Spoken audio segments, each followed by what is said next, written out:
Hey everyone, this is Nick from Mecha Warehouse, and today we're back with weekly update number 42. So let's jump right into it and do weekend review. We'll talk about what happened this past week, some upcoming stuff, things like that. And first off, I guess the vlog went live a few days ago. We did a premiere on YouTube, so Santana and I actually sat in this little chat feature on YouTube, and as you're probably aware of, and we kind of watched it with everybody, answered questions, and chatted with everybody, and it was a good time. I enjoyed it. I think next time we'll probably schedule a premiere, if we do a premiere later in the day. 10:30 a.m. Eastern time is a little early for some of our West Coast fans and friends, so maybe we'll do it a little bit later next time. But it was a lot of fun.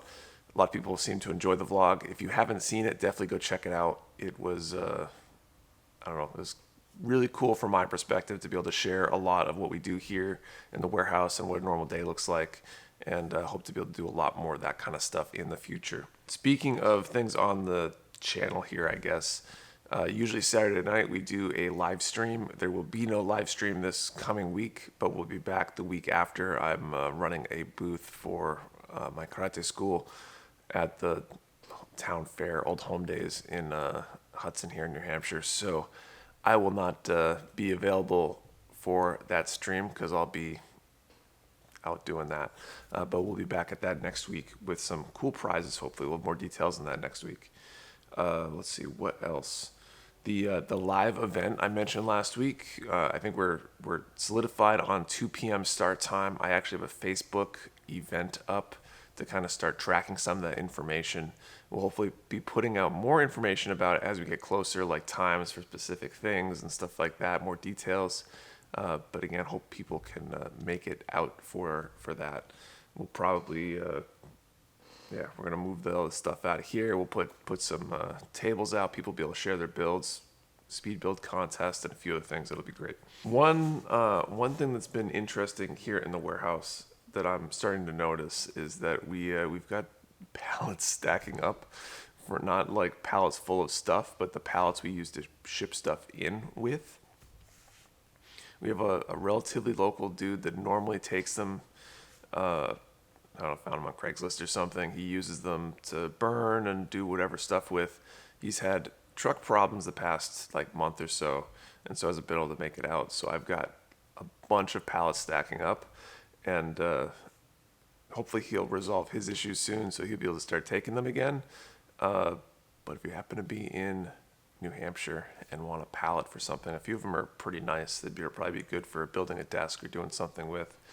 Let me know. And finally, we announced the Mecha Warehouse Presents Repaired contest a few weeks ago, and or a week ago maybe. It wasn't that long ago. It feels like forever ago because time goes by so fast. And one of the requests that kind of came out of that, somebody was like, "Hey, that logo's awesome. I would love to see that on a T-shirt." So we're working on prototyping that right now. I've got them, I think they shipped yesterday, so I should hopefully receive them, the prototypes soon. And we'll probably do those as a one-off pre-order. We'll take orders for a few weeks, and then we'll get them printed and send them out. In the same vein, I am doing, people have been asking for a while about hat pins or lapel pins, little pins with our logo on it. And I'm working on those as well. We'll probably have a pre-order product listing on the website as soon as Friday, more likely early next week though, depending on how the rest of today goes. And those would be cool too. Really looking forward to that. I've collected pins for a long time, and I think that'll be really cool to do. So I think that's it for Week in Review this week. So let's move on, and we're going to talk about Restocks next. I don't have a ton to talk about for Restocks this week, actually, especially where a good portion of what's coming in or is supposed to be restocking for Friday, aka today when you're watching this, if you're watching it when it was released, aren't here yet. Supposedly my kits that are going to be restocked are showing up later today. So in anticipation of them arriving on time and being sorted out in time. I expect to have the Master Grade 007 Sword /G, the Full Mechanics Gundam Barbatos Lupus, a few more of the HG Dandelion, and the HG CE 198 Force Impulse Gundam. Those last two are, well, all of them are really in kind of limited quantities, but they're from older orders, I think, but they should be arriving today. Hopefully checked in and on the website, and that's kind of cool. And then we also have a GodHand restock. GodHand is known. Look at that. It focuses. Imagine that. The GodHand Ultimate Nippers is probably the one product that everybody knows GodHand for. They are probably the best nipper on the market, with the Display 3.0s being a very close second. We also have the single blade nippers. So these are like their less expensive, slightly more durable version that a lot of people use for their first cuts. And then a bunch of other stuff. They've got sanding sponges. What's interesting this time is we've got these like packs. So there's one that's got a pair of nippers. These are PN 125s. I'm not sure how they rate compared to everything else. I think they're a less expensive nipper option. And some sanding sponge packs. There is a pin vise set, spin blade set, I guess. Is it spin blade? Which are used for cutting little holes and stuff. And then two sets with, they're basically sanding sticks and sandpaper. So these are showing up okay. So those are interesting as well. We got, restocks on a lot of the sanding sponges and different stuff. So we should be fairly well stocked. So worth checking out if you're a big fan of GodHand products. And I guess that's it for restocks this week. So let's move on to Q&A. So Q&A, this is the part where I answer questions from you, the viewers, I guess. If you have a question that you would like answered, please post it down in the comments below, whether it be a question about me, Mecha Warehouse, Gunpla, etc. And hopefully I'll be able to answer it next week. So first one, Robert Higdon asks, how common or uncommon has it been that you encountered issues like you originally had with Gun Primer, where you were trying to add new items but supplier X had a contract with vendor Y exclusively? Also, in regards to getting less than you ordered, is there not a way for you to say, hey, this is what you sent me, this is how fast it sold, and maybe they will increase the amounts you received to be closer to what you ordered? Last but not least, congrats on 2K subscribers on the channel. I almost forgot about that. We did hit 2K recently, so thank you for that, Robert. So to answer these questions, one, not a super common problem. This is actually the only time I've encountered an issue where, we've had a supplier want to deal exclusively with one place and go through them, so to speak. Hasn't been an issue other than that. So yeah, simple enough. As far as getting less than we ordered, it is not a matter of they don't think we're going to sell it. It's a matter of they know that we're going to sell it and all of our competitors and everybody else in the space is going to sell it, and they don't have enough. So they're trying to divide it up in what they believe to be a fair way to make sure everybody gets some. And unfortunately, that hurts us because some of the other places get some too. And I don't necessarily want to take supply away from other stores, but in essence, I kind of do because I want to sell it, right? So, and I think some people would rather purchase from us than some of our competitors. So there's nothing I can really do about that other than continuing to order more, and hopefully they resolve the issues on their end. Okay, let's see.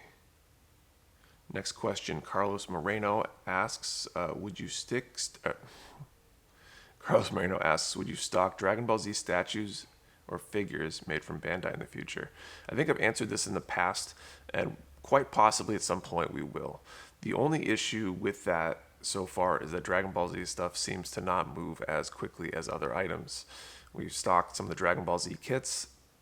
They aren't super popular from what I've seen so far, at least among our audience. Doesn't mean that we wouldn't be able to sell the figures, But where we're really focused on model stuff, figures of a franchise that hasn't been as popular with our audience doesn't seem to make a lot of sense.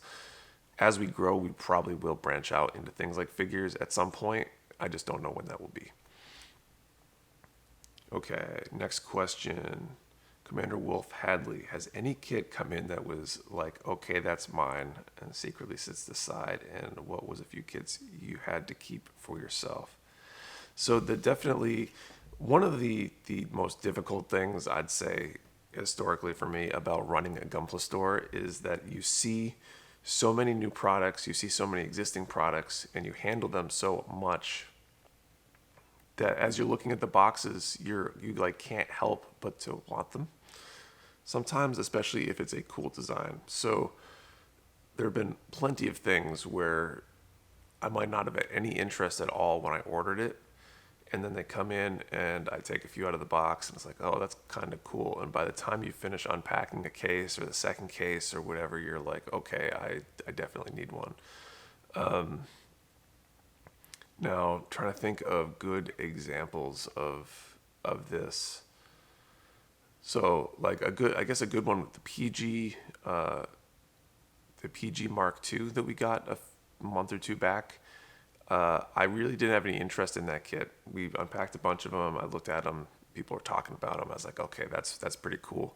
And so I ended up snagging one that had box damage that I think we were going to end up sending back because it was pretty badly damaged in the box. I checked it out. All the runners were fine. I was like, okay, I guess I'm going to take one of these.